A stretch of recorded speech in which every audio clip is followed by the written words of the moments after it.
నేను మీ డింకు. ఈరోజు మీ దగ్గర తీసుకొస్తున్నాను ఒక ప్రేమ కథను. జాగ్రత్తగా వినండి. 9 ఏళ్ల ప్రేమ వాళ్ళది. పెద్దలు ఒప్పుకోలేదు. పారిపోయే వాళ్ళని వ్యతిరేకించో పెళ్లి చేసుకోవాలనుకోలేదు ఆ ప్రేమికులు. పట్టు విడవకుండా ప్రయత్నించారు. దాంతో తల్లిదండ్రులు తలొగ్గక తప్పలేదు. నిశ్చితార్థం జరిగింది.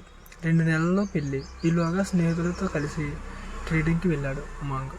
ప్రయాణంలో అలసిపోయి ఒక చాట టెంట్ వేసుకుని నిద్రపోయారంతా. అయితే ఏమైందంటే టెంట్పై అడవి జంతువు ఒకటి దాడి చేసింది. ఉమాంగ్ తీవ్రంగా గాయపడ్డాడు. ఆ రాత్రే వ్యాక్సిన్ వేసుకోవాలని ప్రయత్నించాడు కానీ కుదరలేదు అది. అయితే ఉదయాన్నే వేసుకుని ఇంటికి వెళ్ళాడు. నిశితాని కలిశాడు. జ్వరంతో ఒళ్ళంతా కాలిపోతుంది, వెళ్ళు రెస్ట్ తీసుకో అందామే. అంతే. సాయంత్రం ఆమెకు ఫోన్ వచ్చింది, ఉమాంగ్ని ఆసుపత్రిలో చేర్చామని, వెంటిలేటర్పై ఉంచారు అని. పరిస్థితిని అర్థం చేసుకుని ఆమె అక్కడికి వెళ్ళేలోపు అతను జీవచ్చవంలా మారారు. వైద్యులు అతనికి ర్యాబీస్ సోకిందన్నారు. అది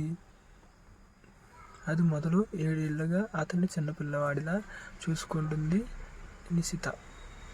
నీకింకా వయసుంది, అతన్ని వదిలేయి, ఎందుకు నీకిదంతా, వేరే పెళ్లి చేసుకో లాంటి సలహాలు చాలానే వచ్చాయి ఆమెకు.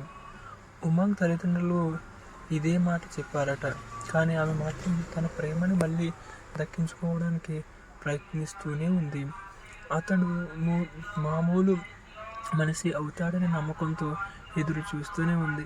ఇదంతా జరిగి 2017లో. వీళ్ళది హిమాచల్ ప్రదేశ్. ఏవో చిన్న చిన్న కారణాలతో దంపతులు విడిపోతున్నారు కదా ఈ రోజుల్లో. అలా